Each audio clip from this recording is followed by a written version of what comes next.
Horn gap પ્રકારના એરેસ્ટરની રચનાત્મક વિગતો આપો, એટલે કે કન્સ્ટ્રક્શનલ ડિટેલ આપો. તો હોર્ન ગેપ આકારના ઇલેક્ટ્રોડ્સ જેની અંદર જરૂરિયાત છે કે બે સળિયા અથવા તો ઇલેક્ટ્રોડ સામાન્ય રીતે કોપર અથવા તો એલ્યુમિનિયમ મટીરિયલના બનેલા હોર્ન આકારમાં વાળેલા હોય છે અને એકબીજાની સામે મૂકવામાં આવે છે. સિરીઝ રેઝિસ્ટન્સ જે અહીંયા તમને આકૃતિમાં દેખાય છે, જો આકૃતિમાં જોઈ શકાય છે એવો સિરીઝ રેઝિસ્ટર, તો કે સર્જ ડિસ્ચાર્જ થયા પછી ફોલો થ્રુ કરંટને મર્યાદિત કરવા માટે ઘણીવાર એરેસ્ટરની સાથે શ્રેણીમાં હાઈ રેઝિસ્ટન્સ મૂકવામાં આવે છે. સ્પાર્ક ગેપ અથવા તો એર ગેપ હોર્ન આકારના ઇલેક્ટ્રોડ્સ વચ્ચેની જગ્યા સ્પાર્ક ગેપ તરીકે કાર્ય કરે છે. આ જે દેખાય છે આ બે ઇલેક્ટ્રોડ વચ્ચેની જે આ સ્પેસ છે આને હોર્ન ગેપની છે, એને એર ગેપ કહેવામાં છે. સામાન્ય સ્થિતિમાં આ ગેપ નોન કન્ડક્ટિંગ રહે છે. ઇન્સ્યુલેટર ગ્રાઉન્ડ અને સપોર્ટિંગ સ્ટ્રક્ચરથી મિકેનિકલ સપોર્ટ અને ઇલેક્ટ્રિકલ આઇસોલેશન પ્રદાન કરવા માટે પોર્સેલિન અથવા તો પોલિમર ઇન્સ્યુલેટર પર હોર્ન આકારના ઇલેક્ટ્રોડને માઉન્ટ કરવામાં આવે છે અથવા તો લગાવવામાં આવે છે. અર્થ સાથેનું જોડાણ કે એરેસ્ટરનો એક છેડો લાઇન કંડક્ટર અથવા તો લાઈવ કંડક્ટરની સાથે જોડાયેલ છે, જ્યારે બીજો છેડો વધુ પડતા સર્જને વોલ્ટેજ જે ઊંચા સર્જના આવે છે તેને ડિસ્ચાર્જ કરવા માટે ગ્રાઉન્ડ કરેલ હોય છે. તો હોર્ન પ્રકારના ઇલેક્ટ્રોડની અંદરમાં આ પ્રકારના કન્સ્ટ્રક્શનલ ફીચર્સ અવેલેબલ છે. હોર્ન ગેપ લાઇટનિંગ એરેસ્ટરનું કાર્ય સંક્ષિપ્તમાં સમજાવો. તો સામાન્ય ઓપરેટિંગ વોલ્ટેજ હેઠળ હોર્ન આકારના ઇલેક્ટ્રોડ્સ વચ્ચેનો એર ગેપ બિનવાહક એટલે કે નોન કન્ડક્ટિંગ રહે છે. તે વખતે એરેસ્ટરમાંથી કોઈપણ પ્રકારનો પ્રવાહ વહેતો નથી અને તે પાવર સિસ્ટમમાં કોઈપણ પ્રકારનું ઇન્ટરફિયર કરતો નથી. પરંતુ જ્યારે સર્જ આવે છે ત્યારે એર ગેપમાં વોલ્ટેજ વધે છે.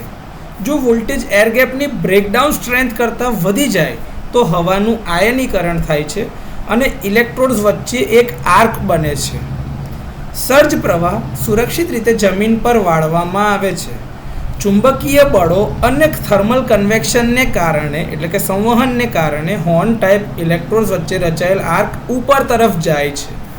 જેમ જેમ ચાપ એટલે કે આર્ક ડાયવર્જિંગ હોર્ન તરફ ઉપર તરફ આગળ વધે છે તેમ તેમ તે લંબાતો જાય છે અને ઠંડો થાય છે. આખરે આ આર્ક ઓલવાઈ જાય છે અને સિસ્ટમ સામાન્ય પરિસ્થિતિ અથવા તો કામગીરીમાં પાછી આવે છે, એટલે કે નોર્મલ હેલ્ધી સ્ટેટમાં પાછી આવે છે.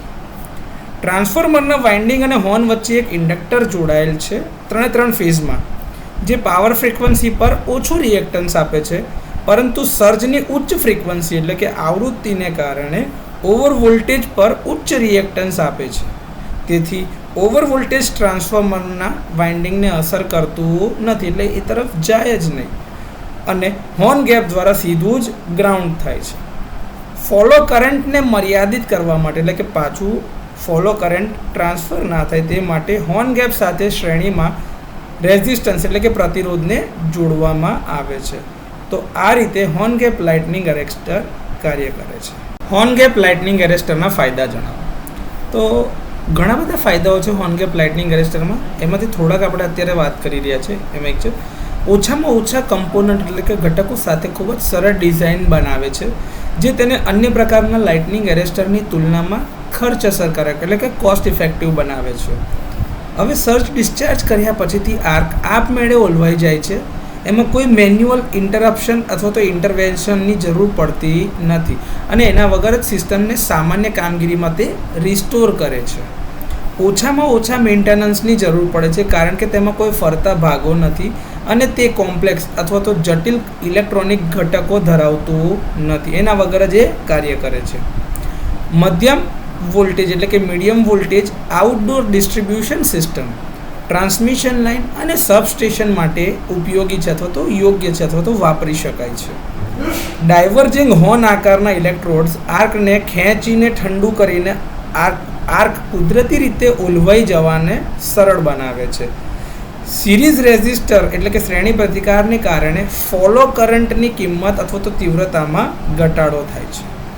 કેટલાક અન્ય રક્ષણાત્મક ઉપકરણોથી વિપરીત આ પ્રકારના અરેસ્ટર સામાન્ય કામગીરી દરમિયાન કોઈપણ પ્રકારનો પાવર ખેંચતા નથી. લાઇટનિંગ અને સ્વિચિંગ સર્જ સામે પર્યાપ્ત રક્ષણ પૂરું પાડે છે. જે જમીન પર વધુ પડતા વોલ્ટેજને સુરક્ષિત રીતે અર્થ કરે છે, એટલે કે ગ્રાઉન્ડ ઉપર જે વધારે પડતા ઓવર વોલ્ટેજ આવે છે એને સીધા રીતે અર્થ કરે છે. તો હોર્ન ગેપ લાઇટનિંગ એરેસ્ટરના થોડાક ફાયદાઓ છે. હોર્ન ગેપ લાઇટનિંગ એરેસ્ટરના ગેરફાયદાઓ જણાવો. તો હોર્ન ગેપ લાઇટનિંગ એરેસ્ટરના અત્યારે જે મોડર્ન અરેસ્ટર્સ મળે છે એની સાપેક્ષે ઘણા ગેરફાયદાઓ છે, જેમાંથી થોડા ઘણા આપણે અહીંયા આગળ લખેલા છે ને ડિસ્કસ કરીશું. તો એવું છે કે તે આધુનિક પાવર સિસ્ટમમાં સ્વિચિંગ ઓપરેશનને કારણે થતાં ખૂબ જ ઝડપી મોમેન્ટરી સર્જને અસરકારક રીતે હેન્ડલ કરી શકતા નથી. કારણ કે અત્યારે જે મોડર્ન પાવર સિસ્ટમ છે એમાં આપણે મોટા ભાગે પાવર ઇલેક્ટ્રોનિક ડિવાઇસીસ અથવા તો કમ્પોનન્ટને યુઝ કરી રહ્યા છે, જેમ કે થાઇરિસ્ટર છે, મોસ્ફેટ છે, IGBT છે. એ બધાના કારણે એ લોકોના સ્વિચિંગ સ્પીડ ખૂબ જ ઝડપી છે, જેના કારણે ખૂબ જ ઝડપી સ્વિચિંગ સર્જિસ થાય છે, જે હોર્ન ગેપ લાઇટનિંગ એરેસ્ટર અસરકારક રીતે હેન્ડલ કરી શકતા નથી. હોર્ન ગેપનું પ્રદર્શન અને સેટિંગ જે છે એ ભેજ, વરસાદ, ધૂળ, કાટ, રજકણો અને પ્રદૂષણના કારણે પ્રભાવિત થઈ શકે છે, જે એર ગેપના બ્રેકડાઉન વોલ્ટેજને બદલી શકે છે. આધુનિક મેટલ ઓક્સાઇડ વેરિસ્ટર એટલે કે જે MOV છે એ એરેસ્ટરની તુલનામાં હોર્ન ગેપ એરેસ્ટર ક્ષણિક એટલે કે મોમેન્ટરી ઓવર વોલ્ટેજ પ્રત્યે ધીમો પ્રતિભાવ આપે છે. આનો ઓપરેટિંગ ટાઈમ લગભગ 3 સેકન્ડ જેટલો છે. વિશ્વસનીય કામગીરી સુનિશ્ચિત કરવા માટે હોર્ન ગેપને કાળજીપૂર્વક ગોઠવવું આવશ્યક છે, જે તેના ઇન્સ્ટોલેશન અને જાળવણીને વધુ પડકારજનક બનાવે છે.